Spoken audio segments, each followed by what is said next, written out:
मधुबाला, आप देख रहे हैं एक न्यूज 24।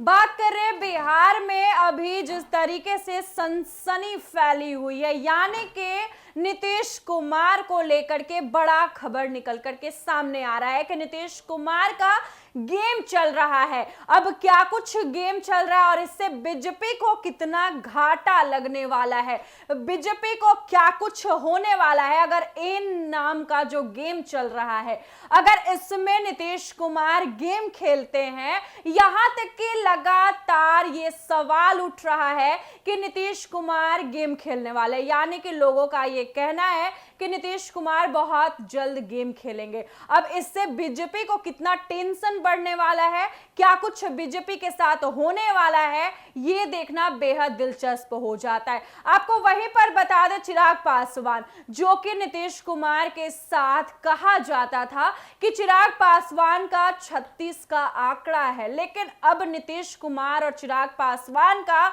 जो नजदीकियां देखने को मिल रहा है, यह भी बीजेपी को टेंशन बढ़ा सकता है। यानी कि बीजेपी के हनुमान माने जाने वाले मोदी के हनुमान चिराग पासवान अभी जो आरक्षण का मुद्दा बिहार में छिड़ा हुआ है, उसके बाद चिराग पासवान काफी नाराज चल रहे हैं और यहां तक कि चिराग पासवान चुप बैठने का नाम नहीं ले रहे हैं। इस मुद्दे पर चिराग पासवान काफी एक्टिव नजर आ रहे हैं और कई तरीके की बातें करते सामने आ रहे हैं। लेकिन अब एन नाम की जो गेम की बात सामने आ रही है कि आखिर नीतीश कुमार क्या कुछ गेम खेलने वाले हैं, अब बीजेपी की कितनी टेंशन बढ़ाने वाले हैं, बीजेपी को कैसे आगे फूक कर कदम चलना पड़ेगा, बीजेपी को कैसे आगे अपना सब कुछ प्रतिक्रिया देखना होगा, क्या कुछ मामला होने वाला है, क्या कुछ फैसला होने वाला है, देखना बेहद आगे चल करके दिलचस्प होगा। लेकिन आपको अभी हम जो बताने जा रहे हैं, वीडियो पर बने रहिएगा, वीडियो को अंत तक जरूर देखिएगा। जदयू के रणनीतिकार बीजेपी की मौजूदा कमजोर स्थिति का फायदा उठाकर अपनी पार्टी को राष्ट्रीय स्तर पर स्थापित करने की योजना बना रहे हैं। जदयू को उम्मीद है कि 12 सांसदों की ताकत के साथ वह बीजेपी पर दबाव बनाकर अपनी महत्वाकांक्षाएं पूरी कर सकता है। इसके लिए पार्टी ने रोड मैप भी तैयार कर लिया है। आपको बता दें, नीतीश कुमार की पार्टी जदयू वर्तमान राजनीतिक हालात में सियासी हैसियत बढ़ चुकी है। इसकी वजह साफ है कि भाजपा अपने सांसदों के बल पर बहुमत नहीं पा सकी है। ऐसे में 12 सांसदों की शक्ति के हवाले से जदयू के रणनीतिकार अपनी दबी हुई कई रणनीतिक इच्छाएं पूरा करना चाहेंगे।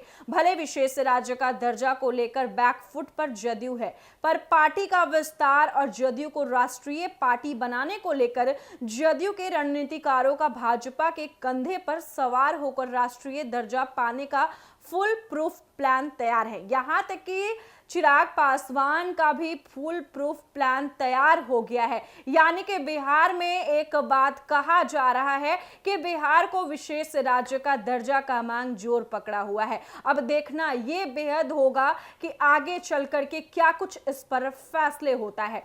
केंद्रीय चुनाव आयोग के नियम 1968 के अनुसार जदयू को अगर राष्ट्रीय पार्टी बनना है तो 4 या उसमें ज्यादा राज्यों में लोकसभा चुनाव या विधानसभा चुनाव लड़ना होगा, या फिर जदयू को कम से कम 6% वोट हासिल करना जरूरी है, या फिर जदयू के कम से कम 4 उम्मीदवार किसी राज्य या राज्यों से संसद होना चाहिए, या फिर जदयू को कम से कम 4 राज्यों में क्षेत्रीय पार्टी होने का दर्जा प्राप्त, या फिर जदयू लोकसभा की कुल सीटों में से कम 2% सीटें जीत जाए। जीते उम्मीदवार 3 राज्यों से होने चाहिए। जदयू के सांसदों की संख्या और भाजपा के स्वयं के सांसदों के द्वारा बहुमत नहीं होने का हर फायदा नीतीश कुमार लेना चाहते। दबाव की राजनीति के नीतीश कुमार माहिर खिलाड़ी हैं। राजनीतिज्ञों की माने तो सुरसा की तरफ पार्टी का विस्तार धीरे धीरे करेंगे। इस उम्मीद को पूरा करने के लिए जदयू एक बार फिर झारखंड विधानसभा से राष्ट्रीय पार्टी की होड़ हेतु चुनाव लड़ेगी और सहयोगी दल भाजपा के सहयोग से पूरा करना भी चाहती है। जदयू चाहेगी भाजपा के कंधे अन्य राज्यों में भी चुनाव लड़कर प्रतिनिधि और अपना वोट प्रतिशत बढ़ा सके। इस उद्देश्य के लिए जदयू बिहार के अलावा झारखंड, एमपी, यूपी, मणिपुर, नागालैंड और अरुणाचल प्रदेश में भी विधानसभा चुनाव लड़ते रही है। लोकसभा चुनाव की आपको बता दें कि जिस तरीके से लोकसभा चुनाव 2024 के पहले जदयू एमपी विधानसभा का चुनाव भी लड़ना चाहती थी, पर भाजपा ने जदयू को साफ कह दिया कि मध्य प्रदेश में हमारा गठबंधन नहीं है, अकेले लड़ना चाहे तो लड़ सकते हैं। लेकिन लोकसभा चुनाव 2024 के दौरान भी जदयू गठबंधन के स्तर पर चुनाव लड़ना चाहती थी। तब भी भाजपा के रणनीतिकारों ने कह दिया था कि उत्तर प्रदेश में जदयू के साथ भाजपा का गठबंधन भी नहीं है। जानकारी के अनुसार आपको बता दें, राष्ट्रीय फलक पर छा जाने का गोल अब जदयू के राष्ट्रीय अध्यक्ष नीतीश कुमार और जदयू के कार्यकारी अध्यक्ष संजय झा मिलकर खेलेंगे। समूह की पहली कड़ी के रूप में उभर कर झारखंड के निर्दलीय विधायक सरयू राय आए हैं। जदयू की सदस्यता ग्रहण कर झारखंड की राजनीति में भी ये चीज चल रही है। अब देखिए आगे क्या होता है, हलचल मचा दी है। दरअसल जदयू को अब राष्ट्रीय पार्टी बनना है, तो चुनाव के माध्यम से जनप्रतिनिधियों की संख्या के साथ साथ वोट प्रतिशत बढ़ाने के राजनीतिक खेल में शामिल होना होगा। यह तो जदयू की राष्ट्रीय कार्यकारिणी की बैठक में ही फैसला हो गया था। तो जैसा कि आपने सुना, नीतीश कुमार का क्या कुछ प्लान बन चुका है, यानी कि जदयू का बड़ा प्लान तैयार हो गया है और वो प्लान 2025 के विधानसभा चुनाव में देखने को मिलेगी।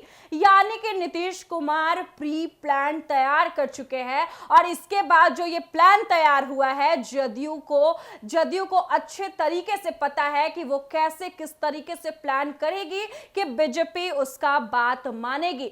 लेकिन अगर जदयू ऐसा करती, अगर नीतीश कुमार ऐसा करते, नीतीश कुमार की पार्टी अगर ये प्लान तैयार करके आगे जो कुछ भी खेला करने वाली है, बीजेपी को बड़ा घाटा लगने वाला है।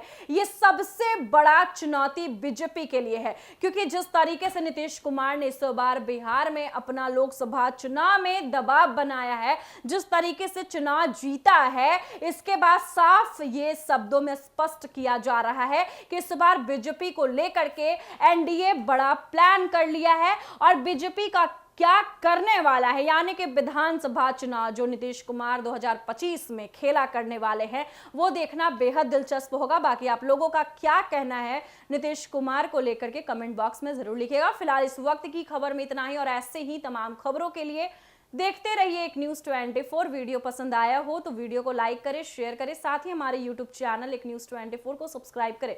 यदि आप हमारे फेसबुक पेज को देख पा रहे तो हमारे फेसबुक पेज को फॉलो करें। धन्यवाद।